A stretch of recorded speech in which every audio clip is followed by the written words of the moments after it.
Hello दोस्तों, इस video में हम बात करेंगे कि एसएससी सीजीएल में जो जूनियर अकाउंटेंट या स्लैश अकाउंटेंट लिखा होता है, आप नोटिफिकेशन में पढ़ोगे तो ये जो पोस्ट होती है आपकी, इसका क्या जॉब नेचर है, क्या इसके फ़ायदे हैं, इस पोस्ट के क्या प्लस माइनस है। तो जैसे मैंने अभी इसके पहले वाला वीडियो अपलोड करा था सीजीडी ऑडिटर वाला, काफ़ी लोगों के कमेंट आए थे उस वीडियो में कि आप जूनियर अकाउंटेंट पे भी एक बार आप वीडियो अपलोड कर दीजिए, तो उसी के रिगार्डिंग ये वीडियो है ना। तो चलिए 3-4 रेफरेंस में बात करेंगे। पहला हम ये रेफरेंस बात करेंगे कि क्या काम है इसका। दूसरा हम देखेंगे इसके क्या प्लस है, क्या फ़ायदे हैं इस पोस्ट में। और तीसरा हम देखेंगे उसके क्या नुकसान है, क्या क्या कमियां हैं इस पोस्ट की। और लास्ट में हम कट ऑफ देखेंगे कि 19 के लिए क्या कट ऑफ रह सकती है। तो देखिए, दो तरह के अकाउंटेंट की पोस्ट है सीजीएल 19 में। 18 की बात मैं नहीं कर रहा हूँ। तो बेसिकली सीजीएल 19 में दो तरह के अकाउंटेंट जो है वो, एक है आपका सीजीए के अंदर, ठीक है। एक है आपका सीजीए के अंदर कंट्रोलर जनरल ऑफ अकाउंट्स, और दूसरा आपका जो है वो है आपका डिपार्टमेंट ऑफ पोस्ट के अंदर, है ना। तो ये दो अकाउंटेंट की पोस्ट है जिसमें सीजीए की वैकेंसी काफ़ी ज़्यादा है इस बार। तो मैं दोनों का कंबाइंड ये वीडियो बना रहा हूँ, सीजीए और डिपार्टमेंट ऑफ पोस्ट दोनों का मैं मिला के बना रहा हूँ एक साथ। देखिए, जूनियर अकाउंटेंट जो पोस्ट होती है लेवल 5 है आपका, 2800 ग्रेड पे, जैसे सीजीडीए ऑडिटर होता है वैसे इसकी भी ग्रेड पे है। 45,000 इन हैंड आसपास आएगी। ये एक्स सिटी का बता रहा हूँ, ये वेरी करता रहता है 40 से 45 के बीच में। अगर आप वाई सिटी या जेड सिटी में हो तो 40 के आसपास आपको इन हैंड मिलेगा। एक्स सिटी में लगभग ये 45,000 के आसपास होता है, क्योंकि आपका एचआरए बहुत ज़्यादा होता है। देखिए, सीजीए जो होता है ये मिनिस्ट्री ऑफ फाइनेंस के अंदर आता है। अकाउंटेंट देखिए, एक तो सीजीए में होता है कंट्रोलर जनरल ऑफ अकाउंट्स, और एक होता है आपका सीएजी के अंदर। तो ये याद रखिएगा कि सीजीए मिनिस्ट्री ऑफ फाइनेंस के अंदर है, ठीक है। और डिपार्टमेंट ऑफ पोस्ट जो आपका है, ये डिपार्टमेंट ऑफ पोस्ट ना, ये पोस्ट ऑफिस वाला ही है, ध्यान रखिएगा आप। ये जो डाकघर होता है ना, ये उसी की बात हो रही है, ठीक है। डिपार्टमेंट ऑफ पोस्ट हम लोग सोचते हैं कुछ और ही है, ये बहुत लोगों को नहीं पता है ये तो ये पोस्ट ऑफिस ही है, ध्यान रखना आप। डाकघर जो होता है उसी के अंदर, लेकिन ये पोस्टिंग डाकघर के अंदर नहीं होती। मैं बताऊंगा आपको कहाँ पोस्टिंग होती है इसकी, ठीक है। तो ये मिनिस्ट्री ऑफ कम्युनिकेशन के अंदर आता है। डिपार्टमेंट ऑफ पोस्ट जो आपका पोस्ट ऑफिस होता है वो मिनिस्ट्री ऑफ कम्युनिकेशन के अंदर आता है। दोनों की बच्चे पहले से हमें स्टेट वाइज वैकेंसी पता ही होती है। सीजीए की भी आ गई है 2019 की। और आपका डिपार्टमेंट ऑफ पोस्ट की भी पता होती है पहले से कि किस स्टेट में कहाँ कहाँ वैकेंसी है, ठीक है। और फिर आपको वो स्टेट अगर आपकी रैंक के हिसाब से तो आप फिल कर देते हो, तो आपको लोकेशन अगर आपको मिलने लायक होगा तो मिल जाएगा, वरना कहीं और आपको मिल जाता है, ठीक है। तो इसकी ऑल इंडिया लेवल पर पोस्टिंग होती है, दोनों की ही बता रहा हूँ मैं आपको, ठीक है। और अकाउंटिंग आपको बेसिकली काम क्या है, अकाउंटेंट का जो सिंपल काम होता है बिल चेकिंग वगैरह, है ना। पेंशन की जो फाइलें होती हैं, तो ये सब चीज़ें फाइलिंग का काम होता है बेसिकली आपका अकाउंटेंट का। तो ये आपको काम करने होते हैं बेसिकली। इसमें जितने भी काम होंगे आपके, वो बिल से रिलेटेड, फाइलों से रिलेटेड, जो पेंशन की पुरानी पुरानी फाइलें चल रही होती हैं उनको एक बार आपको पास कराना होता है, ठीक है। और कोई नोटिंग ड्राफ्टिंग है तो वो आपको करना होता है। अच्छा, इसमें प्रमोशन अच्छा होता है आपका, कि जैसे आप एसएएस एग्ज़ाम ऑडिटर में दे पा रहे थे तो उसमें भी दे सकते हो, लेकिन इसमें आप जैसे उसमें ऑडिटर में वहाँ से आप सीनियर और डबल एओ बनते हो ना, असिस्टेंट ऑडिट ऑफिसर बनते हो। इसमें असिस्टेंट अकाउंट ऑफिसर बनते हो अगर आप एसएएस का एग्ज़ाम क्लियर कर लेते हो तो, ठीक है। तो ये ध्यान रखिएगा। लेकिन ये एसएएस का एग्ज़ाम ना दोनों अकाउंटेंट पोस्ट के लिए सेम टाइम पीरियड नहीं है, वो मैं आपको बताऊंगा प्लस माइनस में इसके, उसको हम आगे कवर करेंगे। चलिए अब देखते हैं जो मेन बात है इसके फ़ायदे। इतना तो पीछे वाली बातें तो आपको मिल जाएंगी कहीं पर भी कि क्या काम है और क्या सैलरी वगैरह, लेकिन ये देखते हैं कुछ फ़ायदे की बात। देखिए, सबसे पहली चीज़ बता दूं मैं आपको कि अगर आपको दिल्ली मिनिस्ट्री में पोस्टिंग हो जाती है सीजीए में, तो ये आपके लिए बेटर होता है। पहले मैं आपको समझाता हूँ ये है क्या। देखिए, सीजीए में जब आपकी पोस्टिंग होगी, क्योंकि इस बार वैकेंसी अच्छी है, तो पहली चीज़ बता दूँ मैं आपको कि सीजीए के अंदर आपको मिनिस्ट्री का एलोकेशन सबसे पहले होता है। मतलब जब आपकी, मान लो आपको सीजीए मिल गया, सीजीए में जूनियर अकाउंटेंट की पोस्ट मिल गई, तो पहले आपको मिनिस्ट्री दी जाएगी, क्योंकि सीजीए के अंदर डिफरेंट डिफरेंट वेरियस मिनिस्ट्री होती है।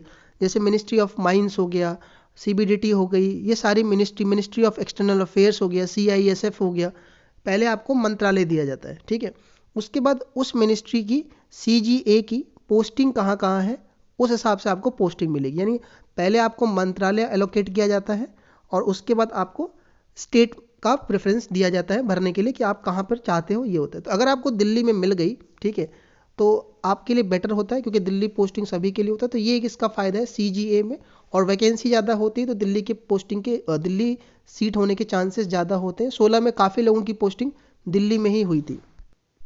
देखिए ट्रांसफ़र भी आसानी से हो जाता है, क्योंकि अगर मान लीजिए कहीं आप दूसरे स्टेट, मान लीजिए सब तो सिटी दिल्ली में है नहीं, तो आप मान लीजिए किसी छोटे कैपिटल में हो, ठीक है, या आप मान लीजिए छोटे शहर में ही हो आप, तो वहाँ से अगर आप दिल्ली आना चाहते हो तो ईजिली ट्रांसफ़र हो जाता है। इसमें ट्रांसफ़र को लेके ICT जैसे चक्कर कोई नहीं है, तो ट्रांसफ़र इसमें ईजिली है।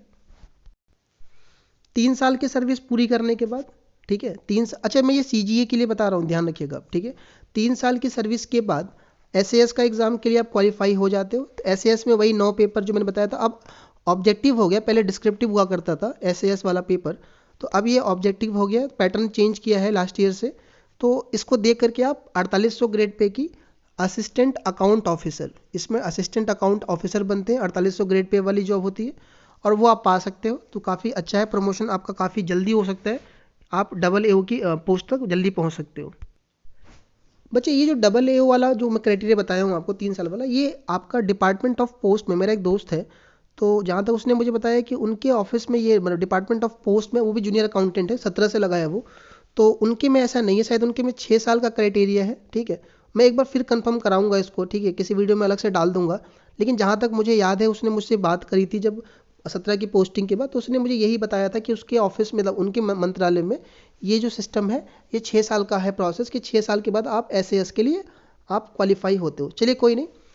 अब देखिए अगला हम 4th पॉइंट देखते हैं। ये डिपार्टमेंट ऑफ पोस्ट के लिए बोला है मैंने पीछे, है ना, पोस्ट ऑफिस वाला। अच्छा, अगर आप ये नहीं निकाल पाते हो तो कोई दिक्कत नहीं है, AA का एग्ज़ाम नहीं क्लियर कर पाते तो आप सीनियर अकाउंट ऑफिसर बनते हो, या जूनियर अकाउंटेंट से सीनियर अकाउंटेंट बनते हो। आपका प्रमोशन तो नहीं होता, लेकिन आपकी सैलरी इंक्रीमेंट होती रहती है, ठीक है। तो पैसे आपकी सैलरी बढ़ते रहेंगे, कोई दिक्कत वाली बात इसमें नहीं है।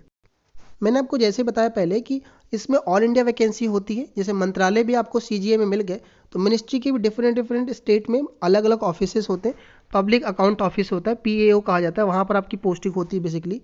तो वहाँ पर आपको पोस्टिंग मिलने के चांसेस ज़्यादा रहते हैं। तो आप एक बार ना इनका चेक कर लेना, स्टेट वाइज वैकेंसी गूगल पे सर्च करके आपको मिल जाएगा किस स्टेट में कितनी वैकेंसी है। तो आपको अगर चाहिए अपनी होम स्टेट तो मिलने के चांसेस रहते हैं ज़्यादा। डिपार्टमेंट ऑफ पोस्ट में भी ऐसा ही है, ठीक है। तो डिपार्टमेंट ऑफ पोस्ट में भी आपकी रैंक अगर अच्छी है, इस बार तो सीट ज़्यादा नहीं है, 2017 में थी, तो बहुत लोगों को अपनी होम स्टेट मिल गई थी, है ना।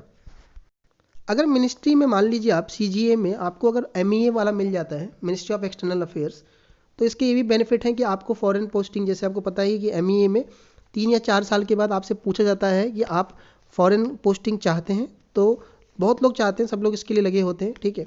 तो आपको विदेश में भी पोस्टिंग हो जाती है, लेकिन ये कुछ ही सीटें होती हैं, है ना। प्रॉपर MEA की वाली जो सीट होती है वो अलग है, इसमें कुछ ही CGA की पोस्ट होंगी, तो जिनका इसमें होगा उनके लिए बेटर चांस है ये विदेश में जाने का। अब हम कुछ के नेगेटिव देख लेते हैं। देखिए मिनिस्ट्री का जो एलोकेशन होता है CGA में वो रैंडम होता है। मैं फिर बोल देता हूँ कि जो 2016 में हुआ था और 17 में, तो इसमें रैंडम हुआ है एलोकेशन, ठीक है। और रैंडम का मतलब आपको फर्स्ट रैंक वाले को मिनिस्ट्री ऑफ माइंस मिल सकता है, तीसरे वाले को आपका CBDT कुछ भी रैंक मिल सकता है। तो मिनिस्ट्री जो मिलती है CGA में, किस मंत्रालय में आपको अकाउंटेंट का काम करना है, वो रैंडम होता है। ज़्यादातर ऑफिसेस CGA के वाई सिटी में होती है। तो अगर आप सोच रहे हो कि मेट्रो सिटी की, तो ये दिक्कत हो सकती है आपको, मेट्रो सिटी में पोस्टिंग कम होती है, बिकॉज इनके ऑफिस ज़्यादातर वाई सिटी में छोटे छोटे शहरों में होते हैं। अच्छा, अगर आप चाहो तो ट्रांसफ़र ले सकते हो, कि आप मान लीजिए लखनऊ में पोस्टिंग हो गई, दिल्ली में आना चाहते हो, तो ट्रांसफ़र इसमें हो जाता है। और बहुत सारे ग्राउंड्स होते हैं, स्पाउस ग्राउंड है ना, तो उसके भी बेसिस पे आप आ सकते हो, कोई ऐसी दिक्कत इसमें नहीं होती है ट्रांसफ़र को लेके। अच्छा, दिक्कत इसमें हम तीसरा देखते हैं कि मान लीजिए अगर आप AO बन जाते हैं और आपकी मान लीजिए स्टार्टिंग में ही पोस्टिंग दिल्ली में हो गई, तो AAO बनने के बाद, मतलब असिस्टेंट अकाउंट ऑफिसर बनने के बाद आपको दिल्ली से बाहर जाना ही पड़ेगा, क्योंकि AA की जो काम होता है वो फील्ड का ही काम है।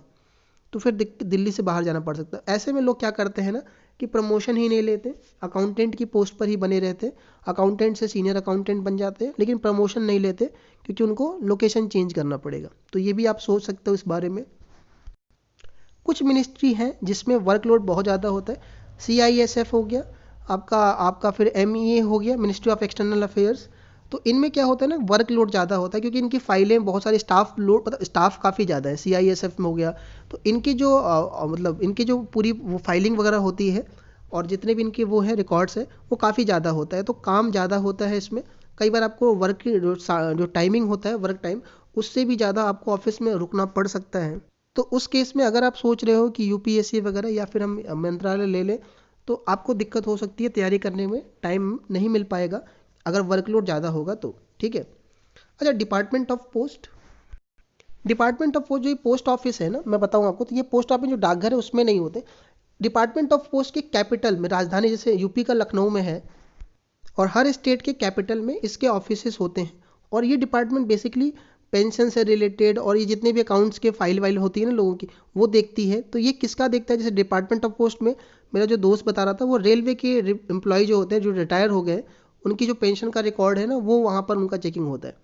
तो ये भी करता है डिपार्टमेंट ऑफ पोस्ट का जो जूनियर अकाउंटेंट है, वो रेलवे के स्टाफ का भी देखते हैं, तो ये ध्यान रखिएगा आप। ठीक है। और ऑफिस का जो इंफ्रास्ट्रक्चर है उतना बढ़िया नहीं होता है आपका, डिपार्टमेंट ऑफ पोस्ट की बता रहा हूँ मैं। ठीक है। ऑफिस में एसी वगैरह का आपको दिक्कत, जैसे कि डिविजनल अकाउंटेंट बताया था मैंने आपको, तो ऑफिस वगैरह थोड़े पुराने से होते हैं, तो ये एक इशू रहेगा आपके लिए। ठीक है।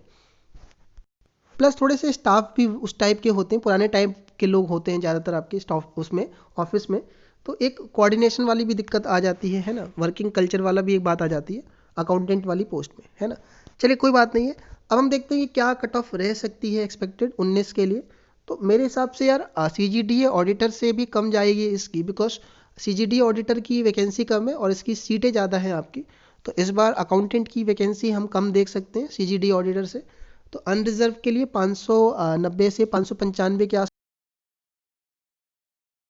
सकती है, या 595 से थोड़ी सी एक दो नंबर आगे पीछे भी हो सकता है।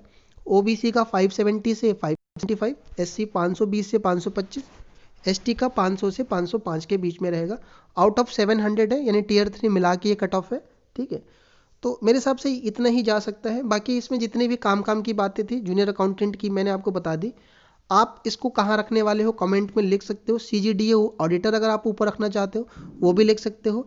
अगर आप सीजीए अकाउंटेंट ऊपर रखना चाहते हो तो वो भी लिखिए, उससे बाकी लोगों को एक आइडिया मिल जाता है। अच्छा, कुछ लोगों की ये भी थे कि आप एक्साइज का नीड अपलोड कर रहे हो, तो देखो यार मैंने वीडियो अपलोड कर रखे हैं, लोगों को नहीं मिल पा रहा है। तो कारण हो सकता है कि आपने सब्सक्राइब नहीं किया होगा या फिर नोटिफिकेशन वाला बेल नहीं दबाया होगा, तो आप कोई रैंडम ही वीडियो देख पा रहे होगे। तो जिनको ये वीडियो ठीक लगती है मेरी, तो वो लोग देख सकते हो। ठीक है। बाकी आपकी मर्जी है, जो आपको ठीक लगे वो कर सकते हो आप। ठीक है। चलिए मिलते हैं अगले वीडियो में एक नए कॉन्सेप्ट के साथ, एक नया वीडियो, एक नया टॉपिक के साथ।